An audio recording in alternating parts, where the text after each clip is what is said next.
বিসমিল্লাহির রহমানির রহিম। সকল প্রশংসা মহান রব্বুল আল্লাহ তাআলার। আমি এই মুহূর্তে দাঁড়িয়ে আছি একশোরা সুইচ গেট সংলগ্ন খালের ভেড়ির উপরে। আপনারা যে যেখান থেকে দেখছেন বিষয়টি ফলো করবেন, লাইক দিবেন। আমার ইউনিয়নের একটি মাত্র সুইচ গেট দিয়ে ৭,০০০ বিঘা ধান্য ফসলাদি উৎপাদনের জায়গা জমির পানির সরবরাহ করে। ৭টি মৌজায় আনুমানিক ৬ থেকে ৭,০০০ বিঘা সম্পত্তিতে গরমের ধান এবং বৃষ্টির ধান, বর্ষা মৌসুমের ধান চাষ করে প্রায় ১.৫ থেকে ২,০০০ কৃষক। জমির পরিমাণ ৬ থেকে ৭,০০০ বিঘা। আমার পাশে আছে আমার ৪ নম্বর ওয়ার্ডের মেম্বার এবং ৫ নম্বর ওয়ার্ডের মেম্বার। তারা বলবে সত্য কি মিথ্যা। এই সুইচ গেট দিয়ে পাইকপাড়া, আনুলিয়া, নাকাগোদা, বল্লভপুর, বাসুদেবপুর, আনুলিয়া, রাজাপুর এই সমস্ত মৌজার পানি সরবরাহ করে। এই সুইচ গেটের অবস্থাটা খুবই নাজুক। আমি ব্যক্তিগতভাবে সুইচ গেটটা মেরামত করি, কোনো রকমের পানি সরবরাহের একটু পথ সৃষ্টি করি। আমি একটা সুযোগ পেয়েছি, সরকারি কোনো প্রকল্প না, আমি একজন আমার বন্ধুর মাধ্যমে একটা এনজিও ভিত্তিক এই ২.৫ কিলো খাল খনন করেছি ৫৩ লক্ষ টাকা খরচ করে। দেখেন কত সুন্দরভাবে খালটি খনন করেছি। বাইরের পানি পাইপ দিয়ে দিয়ে ভিতরে ঢুকবে, কোনো রাস্তা কাটা হবে না। এখানে বনায়ন করব। এই রাস্তা দেখেন কত সুন্দরভাবে, মানুষ চলাচলের পথ এত সুন্দর হয় না।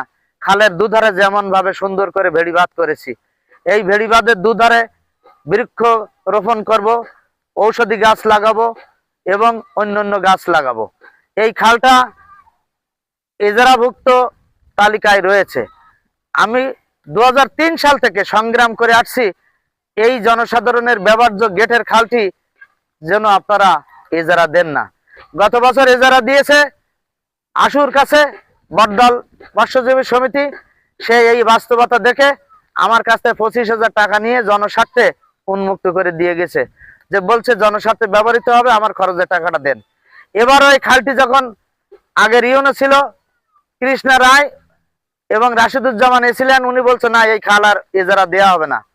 কিন্তু ২ মাসের ভিতরে ৩ জন ইউনোর পরিবর্তন আসায় আমাদের ইউনো মহোদয় ভুলবশত এই খালটা জলমহল হিসাবে মাত্র ২০,০০০ টাকায় ১১ একর ৮৬ শতক সম্পত্তি ইজারা দিয়েছে। কোথায়?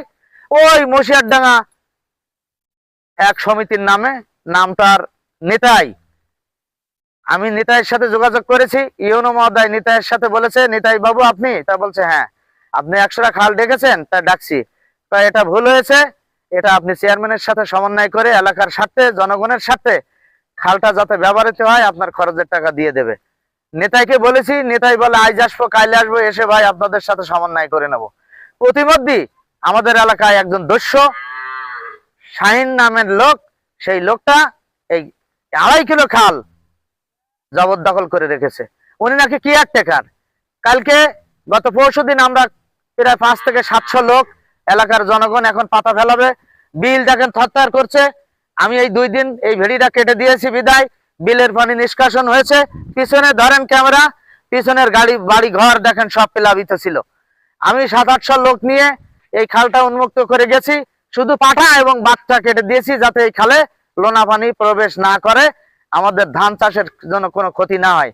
কিন্তু শাহিন ডালি এখানে ভেড়িবাঁধ, ওখানে নেট পাটা দিয়ে পুরো খাল উনি ব্যক্তিগতভাবে ব্যবহার করছে। উনি নাকি মশিয়ারডাঙ্গা সমবায় সমিতির কেয়ারটেকার। Who's caretaker? কেয়ারটেকার কি? এ কি ১০তলা বিল্ডিং এর কেয়ারটেকার যে দারোয়ান লাগবে, সিকিউরিটি লাগবে? আমার খাল, আমি এই গেটের সভাপতি, আমার আনুলিয়া ইউনিয়নের ৭,০০০ বিঘা সম্পত্তি, ৭টি মৌজার খাল, এই খাল উন্মুক্ত থাকবে। আমি বললাম যে হ্যাঁ একটু বলেন। এই ৮ বছর সব ফ্ল্যাট খোলা, ঘর বাড়ি সব চলে গেছে, শুরু টুলু ব্যাটবে ওই ঘের করি।